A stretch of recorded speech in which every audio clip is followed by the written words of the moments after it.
పండగ వేళ ఆన్లైన్లో తక్కువ ధరకే వస్తువులు వస్తున్నాయని ఈ వెబ్సైట్లలో షాపింగ్ చేశారా?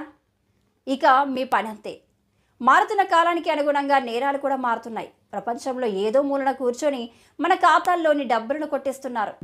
అకౌంట్లో బ్యాలెన్స్ చెక్ చేసుకునే అంతవరకు మోసపోయామని తెలియని పరిస్థితులు వచ్చాయి.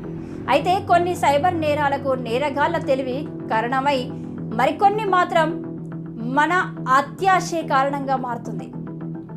ఏదైనా వస్తువు తక్కువ ధరకు వస్తుందంటే చాలు, వెనక ముందు చూసుకోకుండా జనాలు ఎగబడుతున్నారు.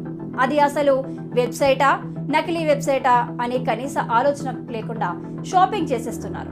దీనిని ఆసరాగా చేసుకొని మరికొంతమంది సైబర్ నేరస్తులు జనాలకు కుచ్చుటోపి పెడుతున్నారు.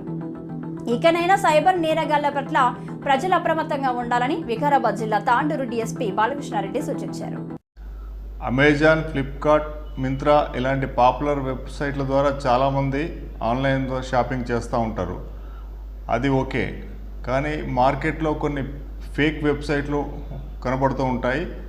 మార్కెట్లో ఎవరు ఇవ్వని నమ్మశక్యంగాని ధరలకు, అతి తక్కువ ధరలకే మీకు ఏదైనా ప్రొడక్ట్స్ ఇస్తామని చెప్పి ఒక వెబ్సైట్లు మీకు కనపడుతూ ఉంటే అవన్నీ కూడా సైబర్ క్రిమినల్స్ చేసే ట్రాప్ అయి ఉండొచ్చు.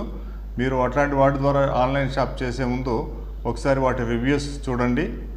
అలా అతి తక్కువ ధరలకి ఎక్కువ డిస్కౌంట్ ఇచ్చే ప్రొడక్ట్స్కి ఆకర్షితమై మీరు సైబర్ నేరగాళ్ళ ట్రాప్లో పడకూడదు.